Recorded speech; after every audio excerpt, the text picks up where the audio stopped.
Salve, salve tribais de todo o planeta, de todos os universos, tudo bem? Então, Homem-Aranha Longe de Casa estreia nos cinemas, completando aí essa jornada do amigão da vizinhança nos cinemas.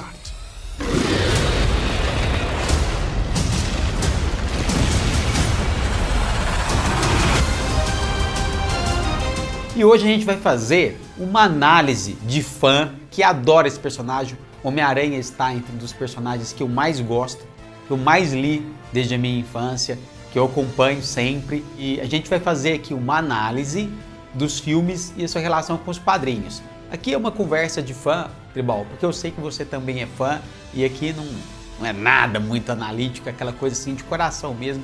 A gente falar de uns personagens favoritos do Stan Lee, que foi o criador junto com o Steve Ditko. Eu acho que é o personagem mais querido da Marvel.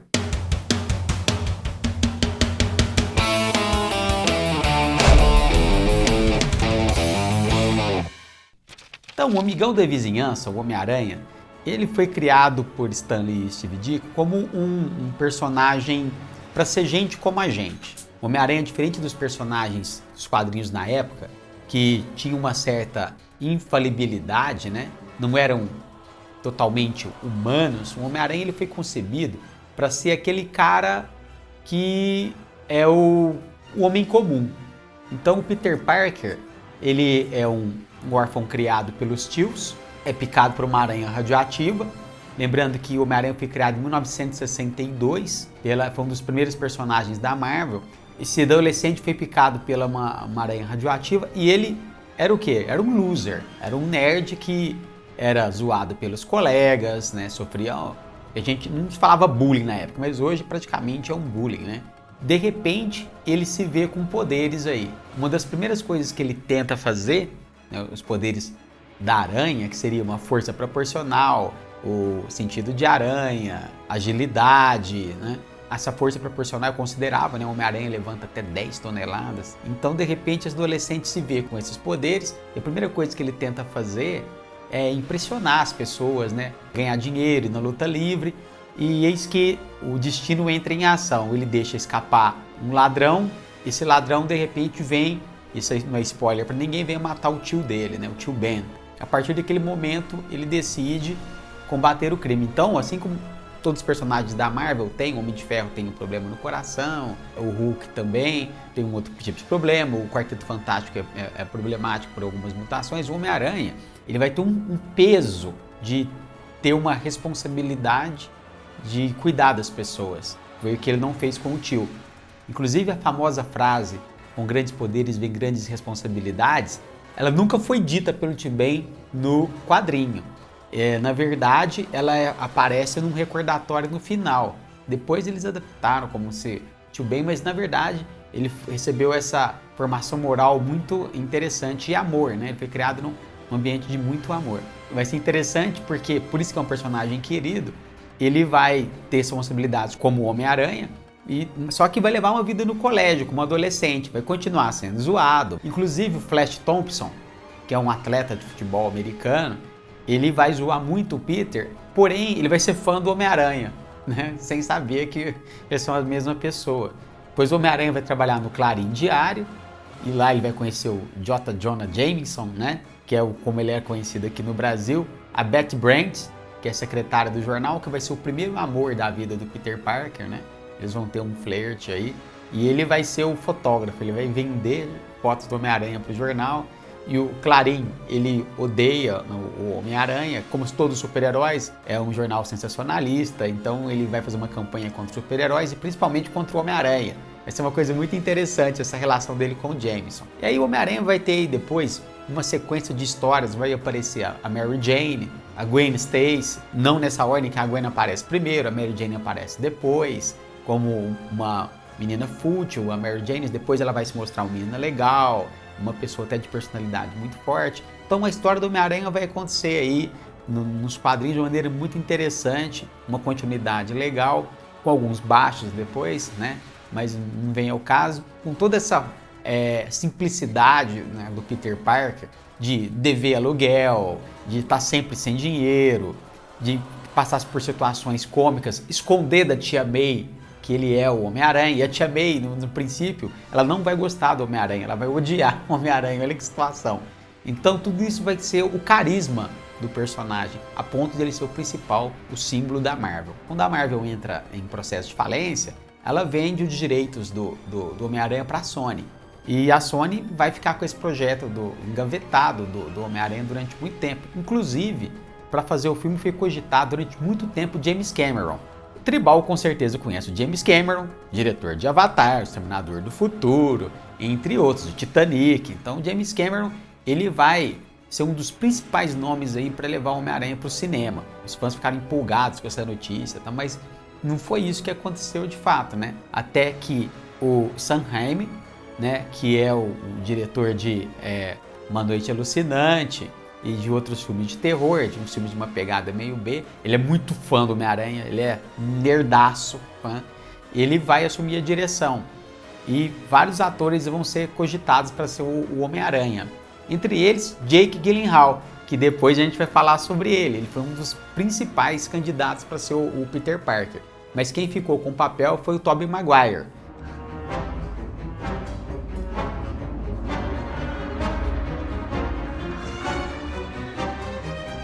Que é um ator até que muito interessante com os filmes de drama, mas ele ficou aí como Peter Parker. O elenco do primeiro Homem-Aranha vai ser muito interessante, né?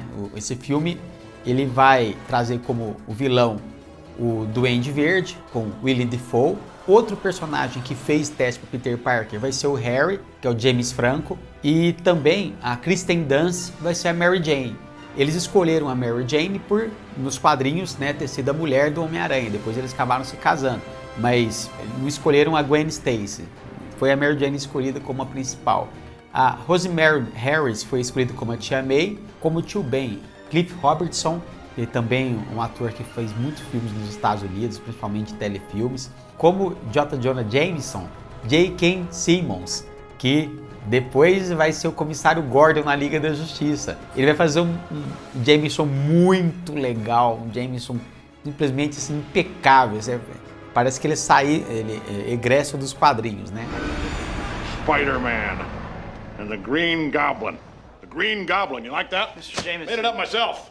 These weirdos all gotta have a name now. Mr. Jameson. O filme é um filme de origem, ele conta como Peter foi picado pela aranha, que uma aranha não é radioativa como nos quadrinhos, vai ser uma aranha modificada. Ele vai ganhar os poderes, aí vem a trajetória, ele aprendendo a usar esses poderes, tem as cenas históricas como ele tentando lançar a teia, uma coisa que foi mudada em relação aos quadrinhos, que nos quadrinhos ele constrói a teia com cartuchos. Aí o Sam Raimi teve o seguinte insight, ele fala, poxa, se o cara consegue fazer uma coisa dessa, ele vai pôr na indústria para vender.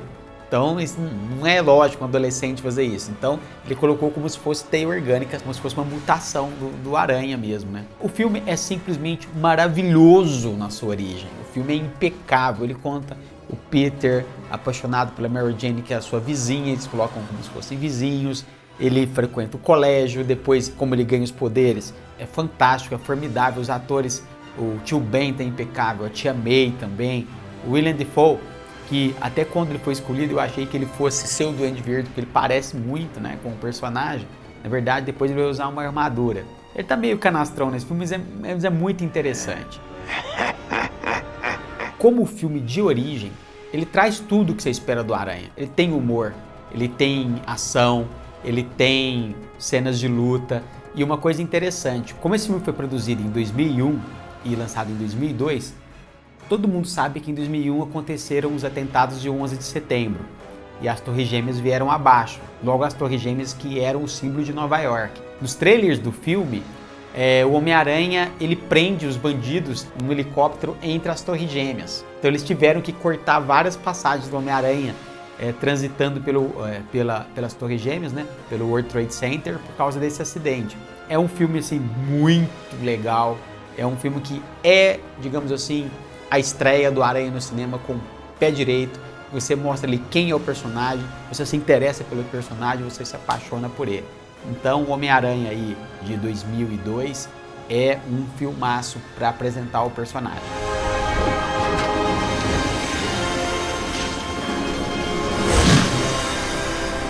Porém, Em 2004 foi lançado Homem-Aranha 2, com praticamente o mesmo elenco e trazendo como vilão o Dr. Octopus, que era o Alfred Molina.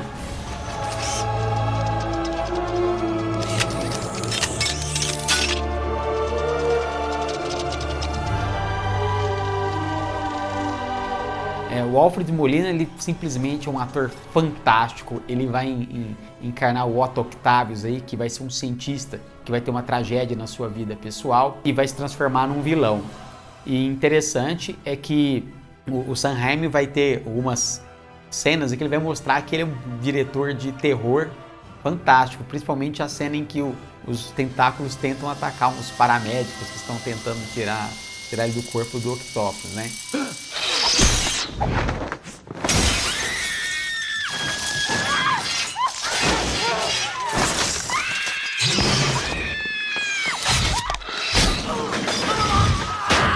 Pra mim, na minha opinião, Tribal é o melhor filme do Homem-Aranha. Na minha opinião, esse filme ele é impecável, né? É um filme leve, é um filme que traz muitas referências dos quadrinhos. Tem uma cena em que o Peter, por ele estar estressado, ele perde os poderes, né? Esse é um dos motes do filme.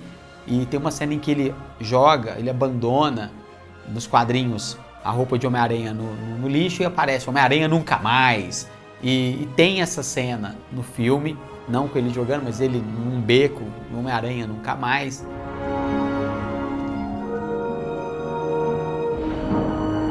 Tem uma parte que ele levanta uma tonelada de escombros também, tem referência nos quadrinhos, no momento que ele está totalmente acuado. O relacionamento dele com a Mary Jane fica muito complicado, é isso que faz a gente torcer pro Homem-Aranha, porque ele tem essas responsabilidades com o Homem-Aranha e ele quer ter uma vida normal. Na minha opinião, esse filme, ele traz o Homem-Aranha em essência. O que é o Homem-Aranha da Marvel, né? O amigão da vizinhança. Mas eu sinto falta, como fã do Homem-Aranha, das cenas em que o Homem-Aranha faz piada com os bandidos. O Homem-Aranha, ele faz as piadas como assim, uma maneira de mascarar a insegurança que ele tem no princípio. Então, o Homem-Aranha do Tobey Maguire, ele é perfeito em quase tudo, menos na questão de zoar os vilões, né? Fazer a piada. O Homem-Aranha é um personagem zoeira. É a única coisa que não é fiel aos quadrinhos. De resto, o Octopus, fantástico, uma história trágica, comovente. Esse, pra mim, isso é na minha opinião, na opinião do Kizar, muita gente. Aliás, Tribal, se você não concordar com isso, sinta-se à vontade, você está na tua casa. Se você achar que não é, escreva aí a sua opinião. Vamos conversar, né? Como eu disse, de fã para fã. Mas na minha opinião, o melhor filme do Aranha, ele pode ser batido, né? Depois a gente vai ver pelo Tom Holland, mas isso é uma outra história.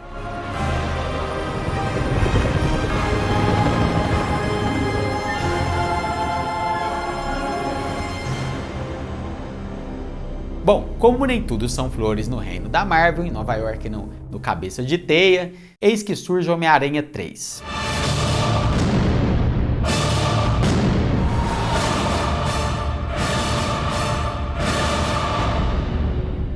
Homem-Aranha 3, ele tem uma polêmica. Por quê? Sam Raimi, na verdade, ele queria apenas utilizar os vilões clássicos do Homem-Aranha. Ele nunca teve uma simpatia pelo Venom, né? Ele queria usar o Homem-Areia nesse filme, que é um dos vilões clássicos, e contratou um ator maravilhoso, que é o Thomas Hayden Church, para ser o Homem-Areia. Ele tem um semblante trágico, né? E esse é uma figura trágica, esse vilão. Acontece que o estúdio fez uma pressãozinha para colocar o Venom, porque o Venom vendia muitos quadrinhos, era um vilão muito carismático, e escolheram o Topher Grace, que seria um ator que eu gosto muito, fez The Seventh Show, combina com a questão do Ed Brock e tudo, só que ali o Homem-Aranha 3 foi a receita de como não deve se fazer um filme de super-herói. Eles não aprenderam nada com o Batman Eternamente do Val Kilmer, colocar dois vilões ao mesmo tempo. Para complicar a situação do roteiro e tornar ele mais assim rocambolesco, eles colocaram a Gwen Stacy, que seria uma outra interesse amoroso do Aranha, para ser assim, digamos, causar uma tensão entre ele e a Mary Jane, né, da Kirsten Dunst. Quem seria a Gwen Stacy? É a Bryce Dallas Howard, que ela seria assim um clone praticamente da Gwen Stacy dos quadrinhos. Depois ela veio a fazer Jurassic Park e ela não compromete no filme, mas eles fizeram todo um rolo nesse filme, muitas histórias entrelaçadas, até um final muito confuso, né? A gente não sabe realmente o que aconteceu. Fora isso, eles colocaram outro vilão ainda, um terceiro, que depois acabou virando aliado, mas depois eu já vi esse filme, que é o Duende do James Franco. Então, infelizmente, a trilogia do Tobey Maguire foi fechada aí com o pé esquerdo. Se os dois filmes anteriores eram muito bons, representativos, a interferência do estúdio deixou Sam Raimi desgostoso. Mas isso não impediu dele fazer um pré-planejamento do Homem-Aranha 4, que ele traria o Abutre e como John Malkovich, né, um ator muito talentoso, seria o Abutre para ser o opositor do Homem-Aranha. Porém, eu acho que cansado de interferências, o que aconteceu? O elenco foi debandando e Sam Raimi abandonou o barco e não seria mais o diretor de Homem-Aranha 4. Encerrando aí, que era para ser uma quadrilogia, acabou sendo uma trilogia e com um desfecho não muito agradável, que apesar de ter rendido muito para os cofres da Sony, não foi o desejado. Bom, Tribal, é isso aí. Nós falamos aí dos filmes do Tobey Maguire, espero que você tenha gostado. A gente fez uma análise de muito coração para aguardar aí o próximo filme do Homem-Aranha. Porém, a gente vai falar agora, num outro programa, do Homem-Aranha do Andrew Garfield, para a gente fazer uma análise, o que mudou, por que mudou da trilogia original para a gente chegar no Homem-Aranha de Tom Holland. É isso aí.